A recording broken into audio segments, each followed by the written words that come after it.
Vamos falar sobre os capítulos 21 a 24 de 1 Samuel.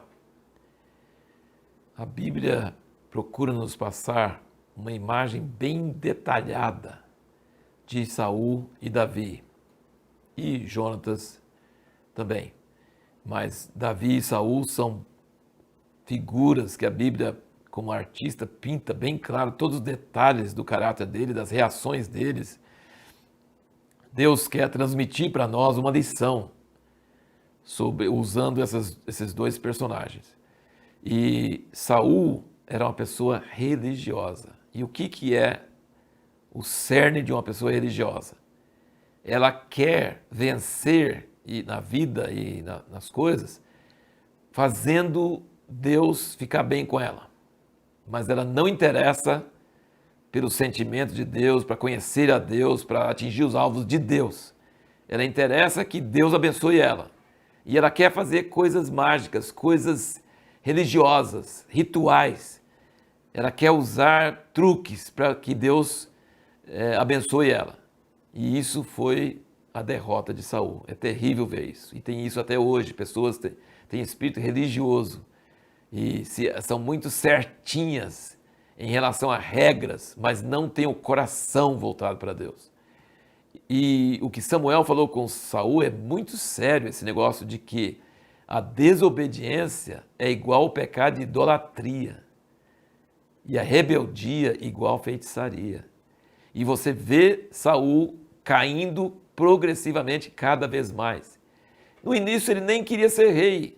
Agora ele não quer soltar o reino de jeito nenhum. Davi não quer pegar o reino dele, mas ele morre de ciúme e quer matar Davi a qualquer custo, mesmo sabendo que Deus escolheu Davi.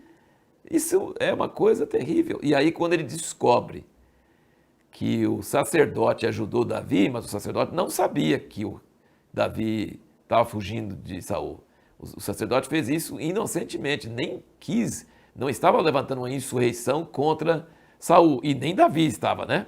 Mas ele mata a cidade inteira dos sacerdotes. Uma pessoa religiosa fazer isso é totalmente contraditório. E depois você vê que depois que Saul faz isso, ele ainda usa o nome do Senhor te abençoe, o Senhor não sei o quê, mas ele matou os sacerdotes do Senhor. Os servos dele não tiveram coragem, aquele edomita que estava lá que matou, não era do povo de Deus, os outros tiveram temor matar sacerdote. E no fim das contas o sacerdote não tinha feito nada errado. Tinha ajudado Davi, mas sem saber que Saul estava contra Davi, porque Davi era servo de Saul e servia Saul. Então é uma coisa absurda você vê como uma pessoa religiosa, mas com intenções erradas, motivações erradas, como ela vai caindo em contradição. Uma pessoa religiosa jamais poderia matar sacerdotes. E isso então é uma coisa que não desce, né? Que é uma coisa que você sabe que é horrível. E aí Davi foge e esconde numa caverna e Saul vai atrás dele. E várias vezes você vai notar, Saul fala, Deus entregou ele em minhas mãos. Ou então Davi fala, Deus entregou Saul em minhas mãos. Os homens de Davi falam isso. Então quando eles falam que Deus entregou fulano nas minhas mãos, significa que colocou numa situação onde aquela pessoa não podia escapar. E a nossa pergunta no último vídeo foi, qual é o teste maior que Deus quer passar a uma pessoa que tem uma promessa na sua vida, que quer que ela passe, para que essa promessa venha a ser realidade? O Bob Mumford, que é autor do livro A Patrola de Deus, ele diz que tem 4 P's. Isso é muito interessante. Ele fala que tem a promessa, tem o princípio, tem o problema e tem a provisão. Aqui a gente não precisa ficar levantando muito o princípio, mas existe o princípio, que é a lei de Deus sobre essas coisas, mas tem a promessa, que foi a unção.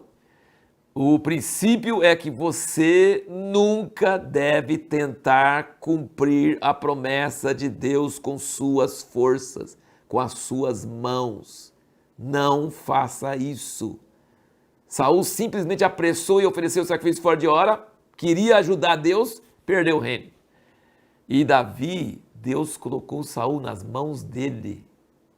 E os homens dele falaram assim, Deus te colocou ele nas suas mãos. Como? Porque ele foi satisfazer suas necessidades dentro da caverna e os homens de Davi estavam tudo na caverna e Saul não tinha nenhum soldado para proteger ele na hora de fazer as necessidades, lógico. Aí os homens de Davi falam assim, tá vendo? O dia que Deus prometeu para você, vai lá e mata ele, acabou os seus problemas. Aí Davi vai lá. Acho que no início talvez ele estava até pensando, olha, o cara está me perseguindo injustamente, eu não quis pegar nada dele, ele está me perseguindo, mas eu não fiz nada contra ele. Ele quer me matar, quer me pegar de todo jeito, e Deus colocou ele nas minhas mãos. Olha aqui, está nas minhas mãos. Deus colocou. E quando ele foi lá e foi cortar um pouquinho da roupa do manto de Saul, o coração dele doeu. Esse cara é ungido por Deus. Eu não tenho direito de colocar a mão nele, nem de fazer nada. E ele conseguiu dominar os homens dele. Gente, os homens dele devem ter achado que ele era um molengas, não entendendo nada. Seu inimigo, Deus coloca nas suas mãos e você não faz nada com ele. Mas aí ele grita para Saul e fala assim, eu não sou contra você, eu não estou querendo matar você, eu não vou fazer nada contra você. Lembra disso, entenda isso. Então o teste é que você não pode fazer cumprir a vontade de Deus na sua vida, a promessa de Deus na sua vida. Você precisa esperar que Deus cumpra. Você não pode cumprir, Deus é que tem que cumprir isso. E Davi passou muitos apuros. Se você serve a Deus, você pensa assim, Deus vai me proteger de todo apuro. Não, Davi teve hora que Saul estava quase pegando ele. Aí naquela última hora, na hora tipo 48 do segundo tempo, da prorrogação, sei lá, Deus manda uma notícia para Saul, ele sai correndo atrás dos filisteus e não pega Davi. Então, Davi passou muitos apuros. E aí no fim ele fala assim, não vai adiantar não, e eu tenho que fugir para a terra dos filisteus. Então, você precisa entender que Deus vai te livrar, Deus é fiel, Deus vai cumprir a palavra dele na sua vida, mas isso não quer dizer que você não vai passar por apuros, não. Aqui fala que ele foi levado, ele foi para os filisteus e os caras falam assim, esse é o rei de Israel, eles estavam cantando sobre ele. Aí ele fingiu de doido, mas será, como que isso pegou? Como que isso colou? Ele ficou babando, escrevendo, o cara falou, eu preciso de algum doido, leva esse cara embora. Deus ajudou ele, hein? Ele fez um bom papel de ator, mas Deus protegeu ele.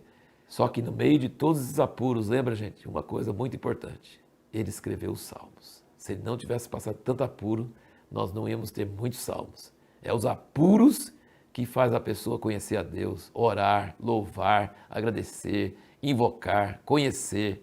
Coisa maravilhosa. A vida de Davi é impressionante. E a pergunta que nós vamos procurar responder no próximo vídeo é: por que é importante discernir a voz de Deus falando a nós por pessoas inferiores a nós aos olhos humanos?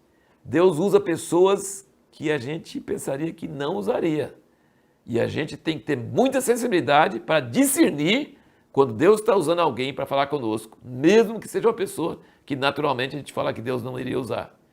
Por que isso é importante? Nós vamos ver isso no próximo vídeo.